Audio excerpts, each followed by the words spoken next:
भदोही में भाजपा की तरफ से चेयरमैन का चुनाव लड़ चुकी एक भाजपा नेत्री अपने ही घर पर किराए पर रहने वाले सिपाही के साथ लापता हो गई। भाजपा नेत्री के 2 बच्चे हैं, एक 20 साल की बेटी है और दूसरा 7 साल का बेटा है। बेटे को भी भाजपा नेत्री अपने साथ ले गई। पति भी भाजपा के नेता है। पति ने आरोप लगाया कि घर से 2.5 करोड़ के जेवर और नकदी लेकर उसकी पत्नी सिपाही के साथ भागी है। पति ने सिपाही पर अपनी पत्नी को फंसाने का आरोप लगाया है। पति ने ये भी कहा है कि मेरी पत्नी 45 साल की है और सिपाही 30 साल का है। दोनों का कोई मेल नहीं है, केवल पैसों के लिए पत्नी को लेकर गया है। उसकी हत्या भी कर सकता है। पति की शिकायत पर पुलिस ने मुकदमा दर्ज कर लिया है और जांच की बात कर रही है।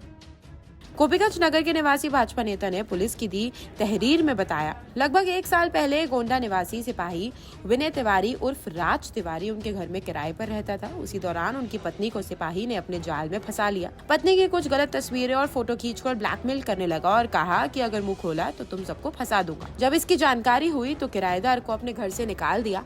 इधर अपनी पत्नी को भी बहुत समझाने बुझाने का प्रयास किया, लेकिन कोई सुधार नहीं हुआ। सिपाही को घर से निकालने के बाद वह हम लोगों से रंजिश रखने लगा और षड्यंत्र रचने लगा। उसी रंजिश में 28 अगस्त को उसने मेरी पत्नी को बहकाया और वह उसके साथ चली गई। उस समय घर में कोई नहीं था। इसका फायदा उठाते हुए पत्नी ने जाते समय घर से लगभग 2 करोड़ का जेवर और घर में रखे हुए 4 लाख रुपए नकद और अन्य सामान भी गाड़ी में लाद कर ले गई। मेरे 7 साल के बच्चे को भी अपने साथ ले गई। दोनों को खोजने का बहुत प्रयास किया, लेकिन पता नहीं चला।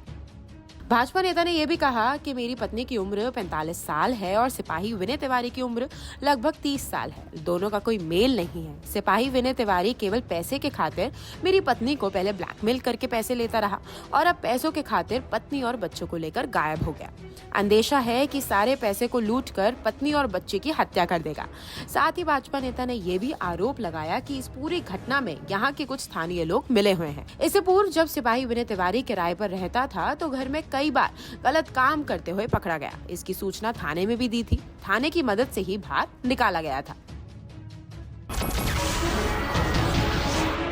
नमस्कार, मैं हूं मानक गुप्ता।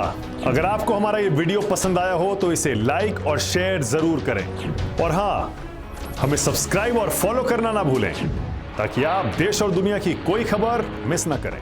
तो जुड़े रहिए हमारे साथ और देखते रहिए News 24।